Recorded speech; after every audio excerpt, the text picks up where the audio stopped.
Hello, Melody. It's been a little while since we've last had you on here. Remind everyone exactly how old you are. I am 12 years old. I am in 8th grade now after the summer. And yeah. Cool. Well, it's really good to have you back on here again with us. And I've got a motto. And the motto goes, you can't judge the only cake on the table without another cake. What does that mean? All right. So the only cake on the table is the best cake on the table. Oh, yeah. Okay. The only cake on the table is the best cake on the table. If you want to criticize that cake on the table, you better bring in a different cake and say, okay, now we got something to compare, right? Yeah. So that's my philosophy.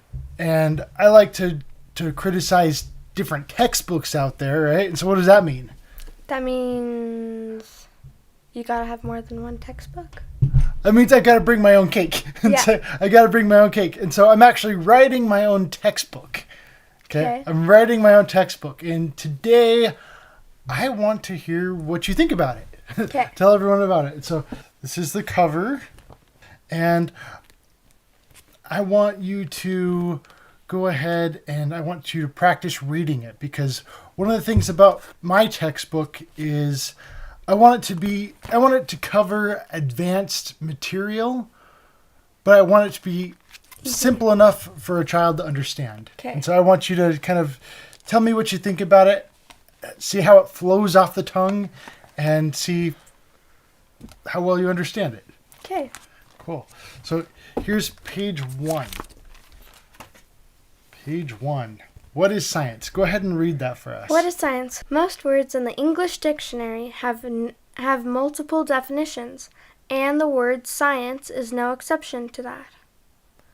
With that being so, exactly what qualifies as science has been a thing of controversy. Controversy. So what does that mean? Controversy means a highly debated topic. Okay. Something that is argued over a lot. Okay. Over the years, with some people claiming one subject to be science and another subject to be pseudoscience or false science. To deem something as pseudoscience is a form of attack to try and dissuade people from believing in a given subject, often for personal or political reasons. However, it is important to keep in mind that the key word in each of the different definitions of science is knowledge, and people can have incorrect knowledge concerning things. Therefore, even if something is wrong, it can still be considered science. While science is not defined as truth, the practice of science can be described as the effort to gain experience and familiarize oneself with truth, or rather, can be described as the pursuit of truth. Scientists, whether paid or unpaid, are seekers of truth. Like, What did you think of that so far? what do you mean? Like, what part? Do you think it was like? Was it understandable? I used some big language there. Political. Do you know what political means? Think? Political means stuff that has to do with the government. A lot of things that you might vote on. Mm-hmm. What are your thoughts about the idea of science being something that's not true? The idea of science that isn't true? Something can still be considered science even if it's not true. Oh. Trying to think about that, because it's sort of like, what do you mean by that though? Like, if they do a science experiment and it happens with a science chemical reaction, and it's still like, if they explain it wrong, or what do you mean? I remember a long time ago in history, we studied the William Harvey. William Harvey, that was in the K-12 program, and about how William Harvey discovered that the heart was a pump. And all of the scientists before him all did not believe that the heart was a pump. They just thought your blood just sat there in your body. It wasn't circulating or anything like that. And so, Wouldn't you get like blood clots or something?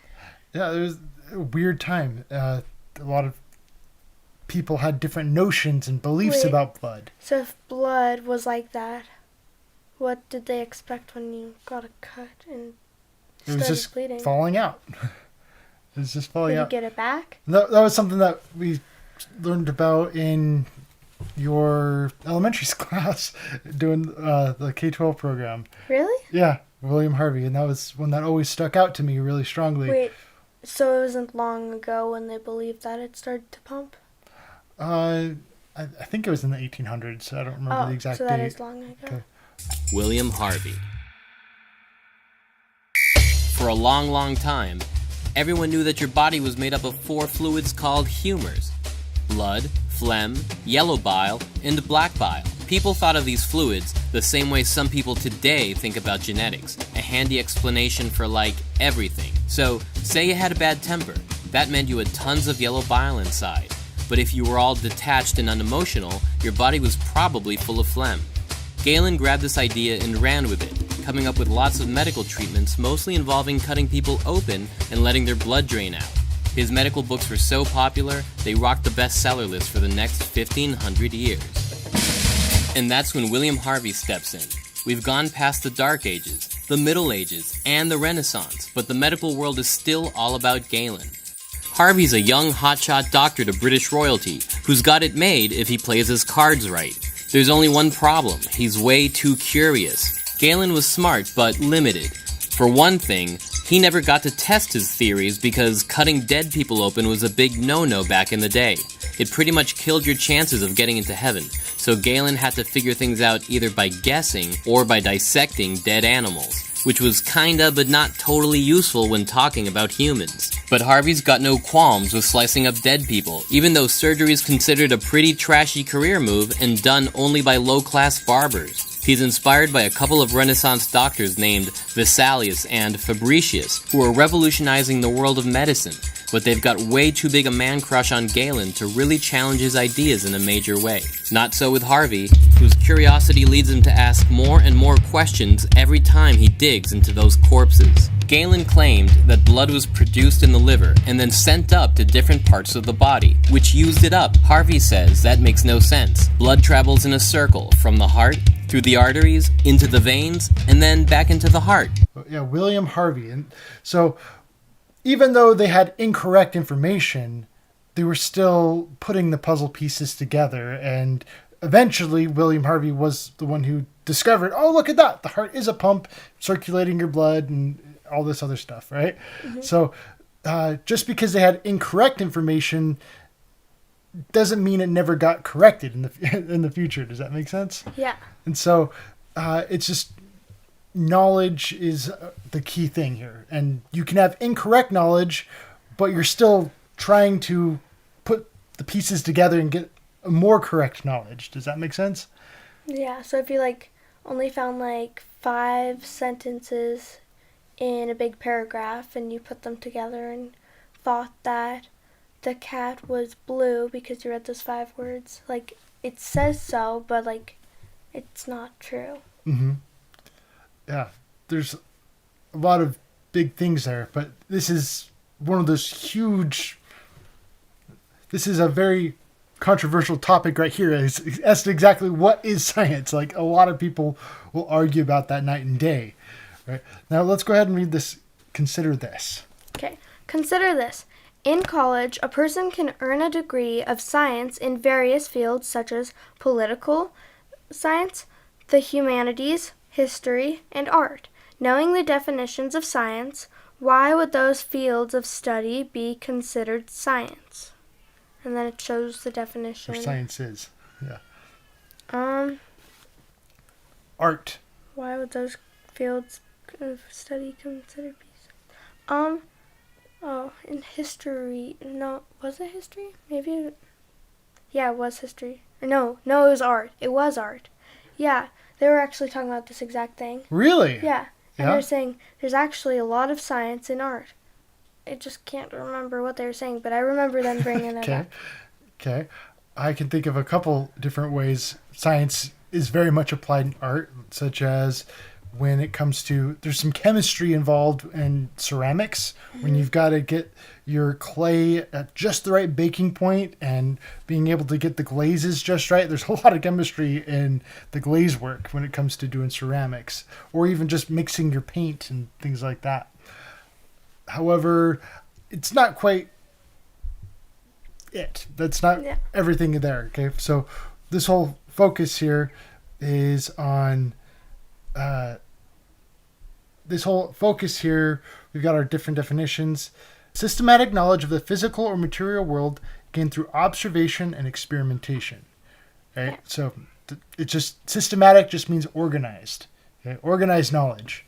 And so when it comes to art, there's a science in it when it comes to studying maybe how one artist takes an idea and it's called iconography. Okay? Iconography is very much a science where you have one character or an idea, and then you watch other people copy that same symbol or idea over and over again in different places. And so one of the really famous ones... The one with the swirly, sky?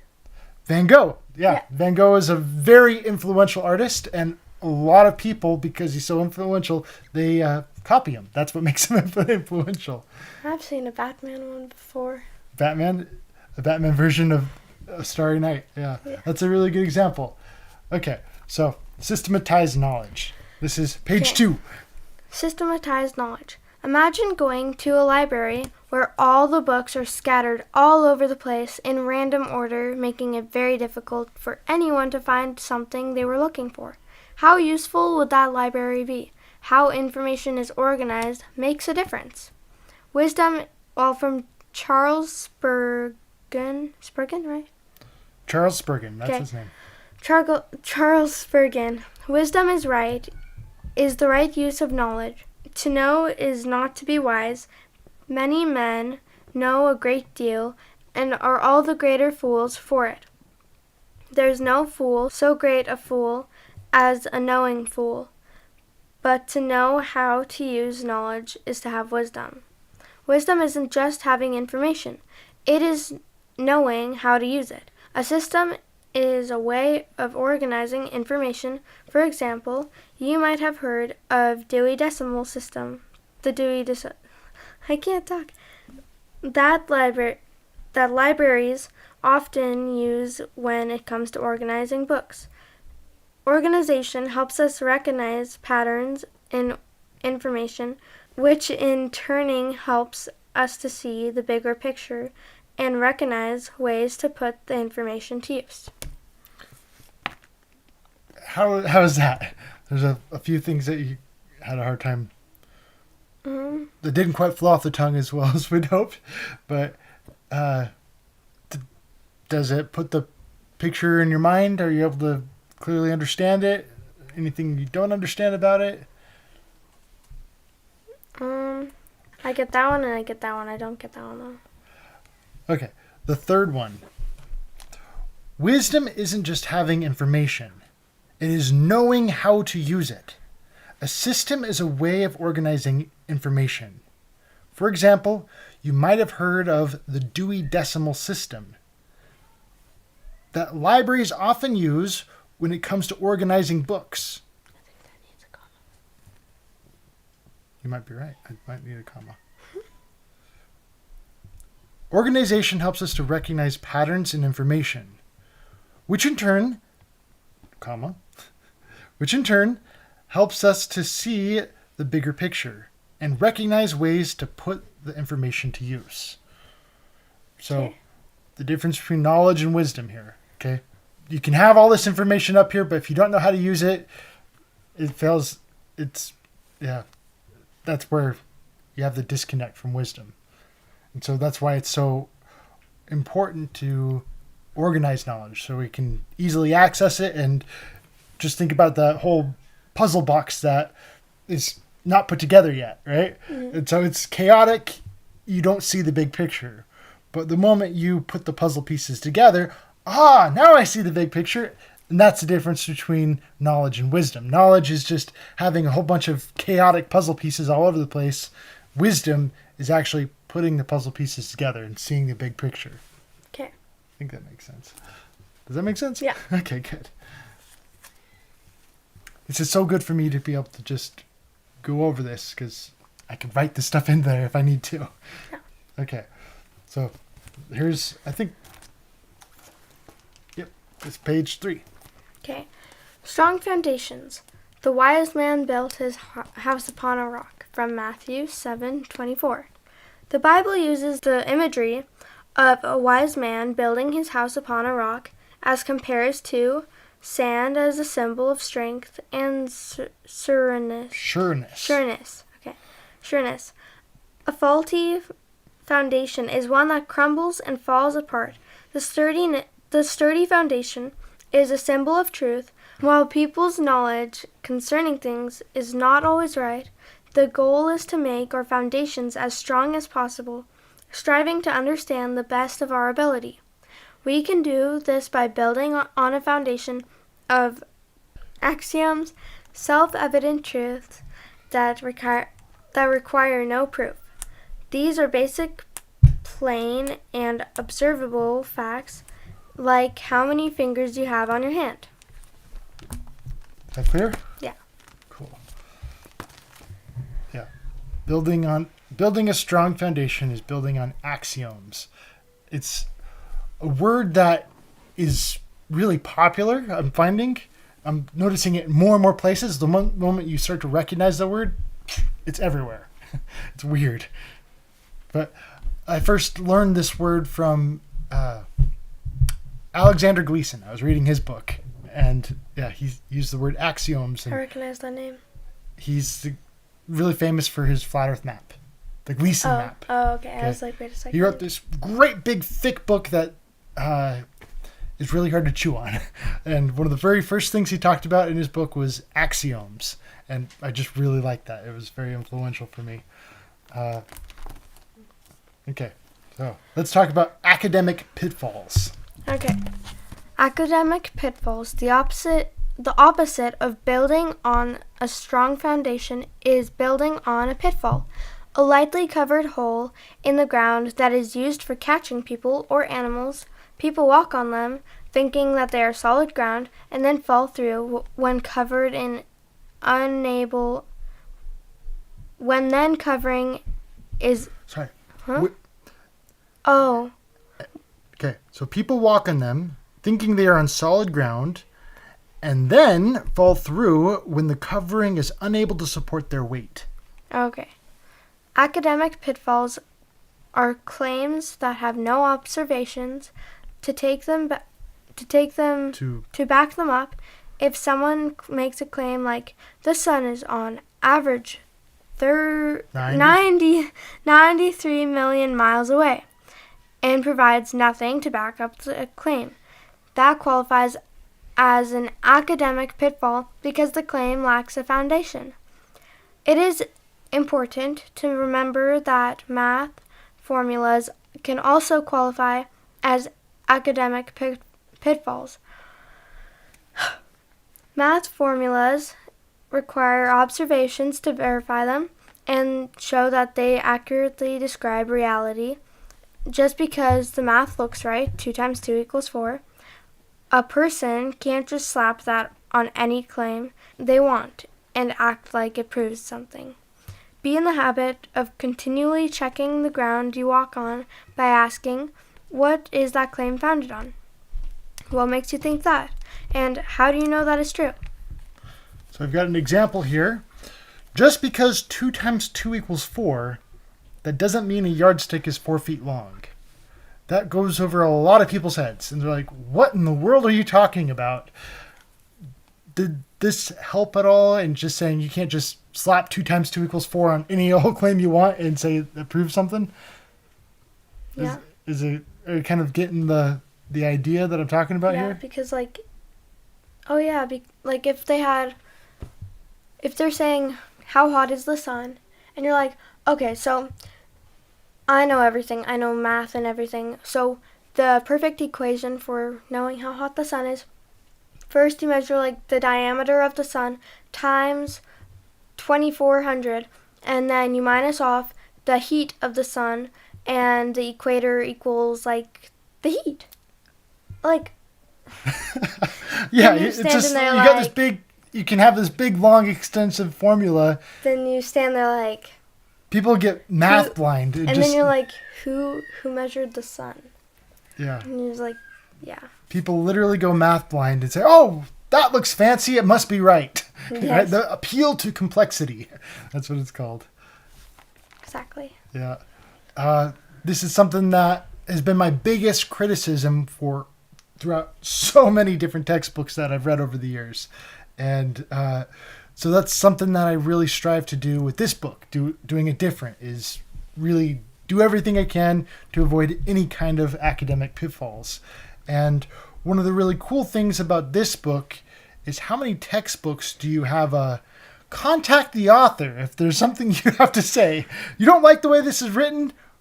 Here's a way to contact the author and talk about it. It's like trying to email the rice milk number on the container if it's moldy or something. You can do that sometimes, right? Or let's go take it back to the store and say, "Hey, what's up?" I've tried to prank call a rice milk. Oh, really? You actually did that? I tried. Okay. It always just sends me to like that robot person. Oh, Yeah. of course they did. Okay, so this goes right in hand with the whole 2 times 2 equals 4 thing and backing up your claims. This one is scientific models. Scientific models. In art, people often refer to the person being painted as a model. But in science, your model is what you have on canvas. It is your painting itself. A scientific model is a description of something. These descriptions can take various forms such as drawings, calculations, or even just words alone. The accuracy of the model depends on how well it describes something. With that, it is important to acknowledge the math itself isn't a foundation stone, but rather, math is a model that describes things. If someone were to say, 2 times 2 equals 4, therefore a yardstick is 4 feet long, that model would be an inaccurate way of describing a yardstick, since yardsticks are 3 feet long. Just like painting, math is something that needs to be verified by comparing it with reality. So with this, kind of going back with William Harvey found a better way to describe the way blood works in your body, the heart. Yeah. But the guy before him, Galen, I think that was his name, Galen, he did not describe the body very well. So we can kind of describe this in art terms where like one person is doing like stick figures of a body and another person is doing a much more detailed picture. And so I think it's really important to kind of keep that in mind, that science in art here, that's a direct description. It's just observing reality, observing the world around us. That's kind of right in there in earth science. Do you have any other thoughts on that? I think you explained it pretty well. Okay.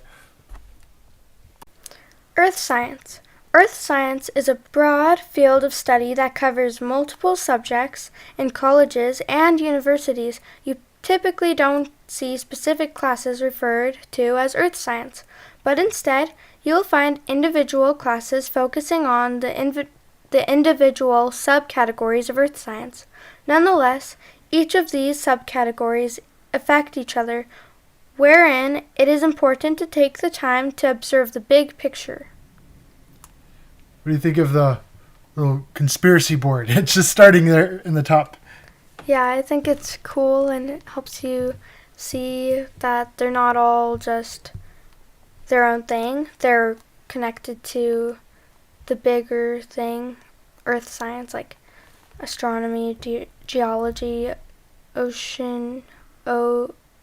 Oceanography. and then meteorology. Yeah. The big deal is about seeing the bigger picture here. We keep talking about this, putting puzzle pieces together. And I like this nod to making conspiracy boards, which are there to help people see the big picture. Yeah. I feel like way too often people get too compartmentalized, and especially in college, all they do is focus on one aspect of things. And if all you're focusing on is astronomy, then you end up forgetting things about geology, and that ends up changing your view of things, and vice versa. So there's a lot of overlapping principles that apply, how one thing can very much affect another thing. Yeah. Any other thoughts on that?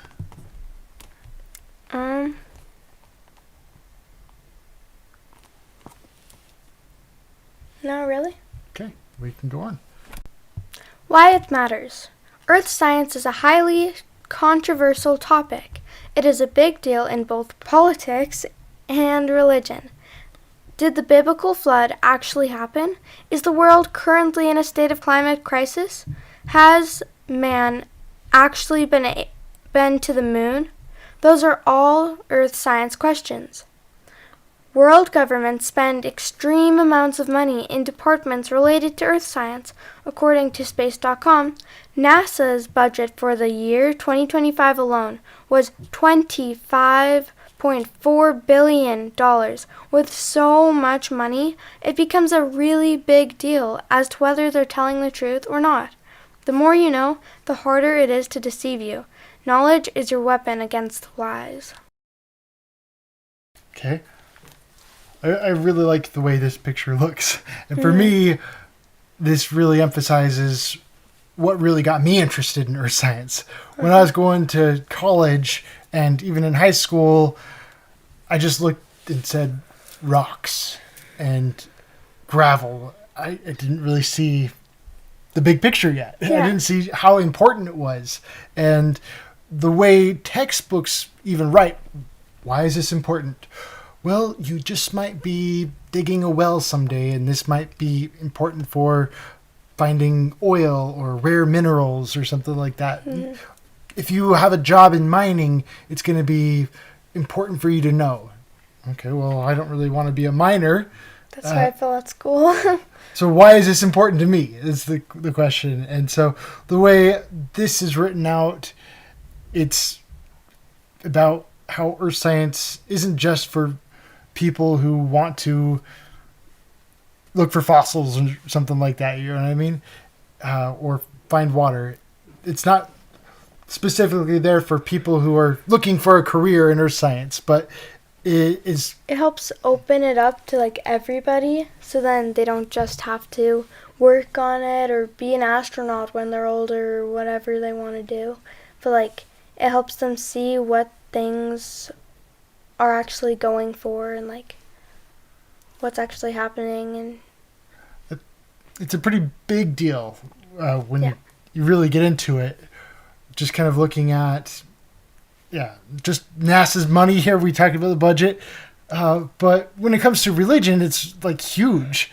Kind of the whole matter of the fight is real between religion and the government, and trying to the atheist agenda and all that kind of going in there. There's a very real agenda there to fight it in our public schools. And I feel like when we study earth science, our eyes become very open to it, and we can see it.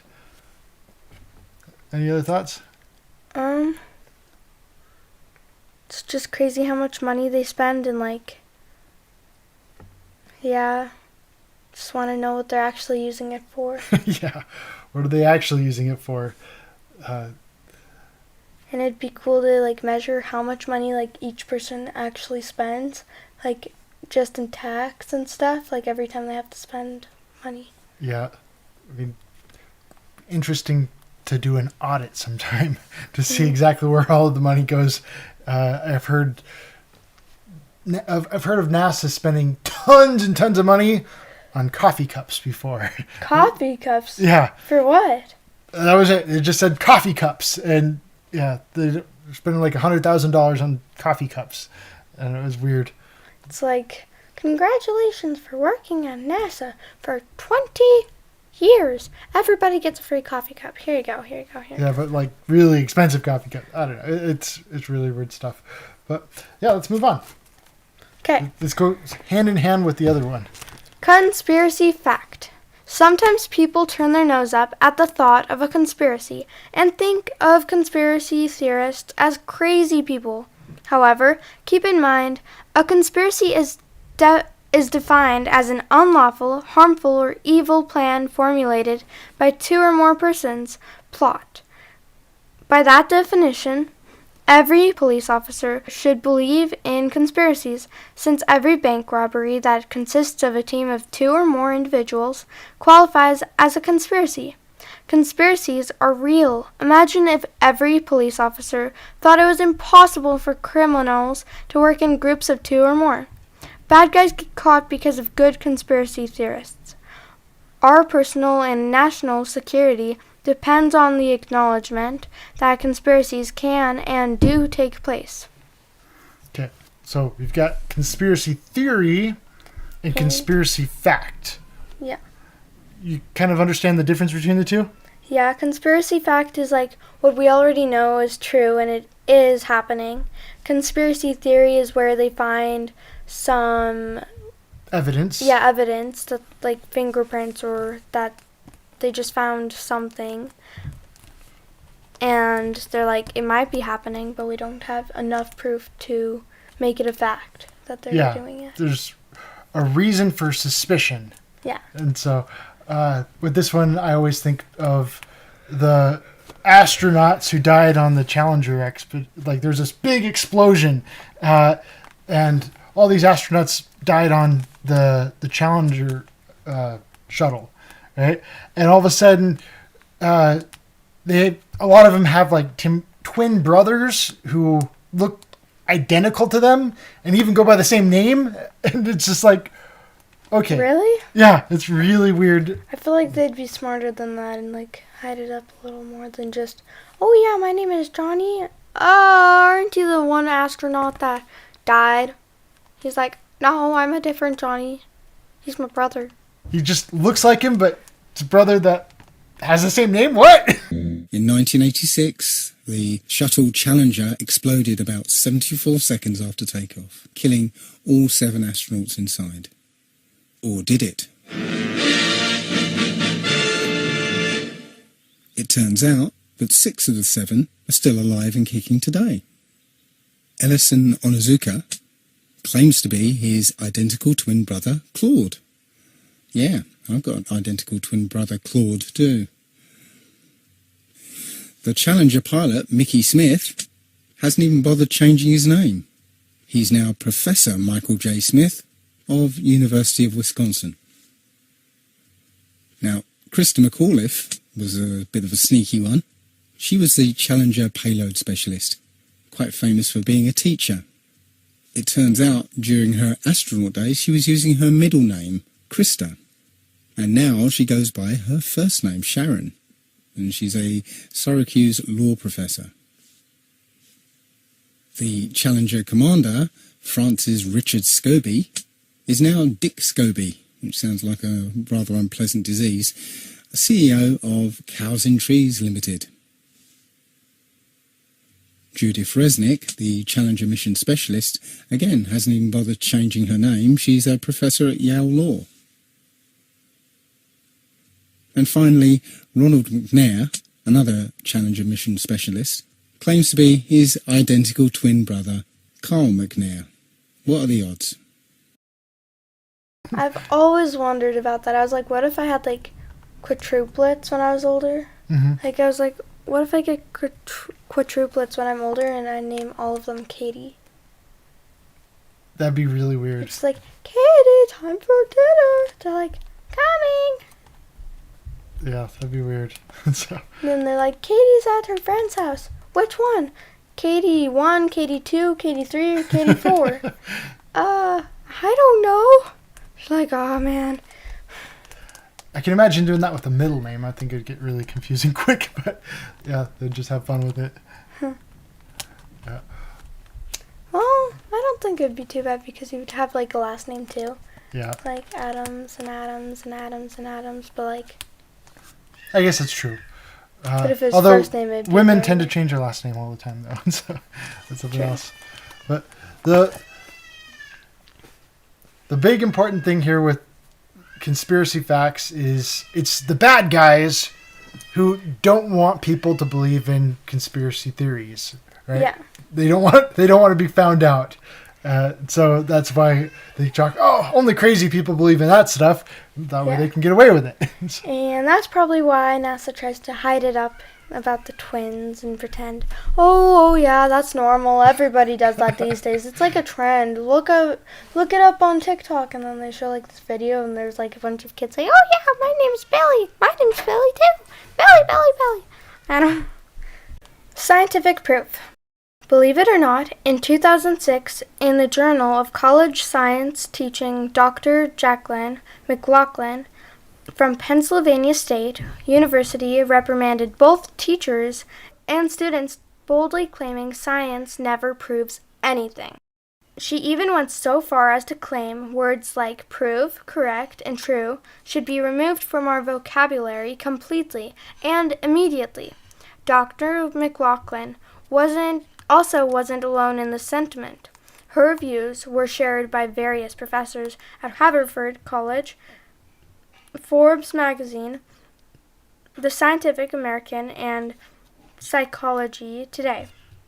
Imagine trying to use that excuse in a court of law where people are supposed to be presumed to be innocent until proven guilty. Your Honor, sorry, science never proves anything, therefore I am innocent. Though the legal system is greatly imperfect, its entire functionality depends on the acknowledgement of scientific proof. With that, a lot rides on exactly how scientific proof is defined. What do you think of that? It's crazy that people think that science doesn't prove anything. Like, it sounds crazy.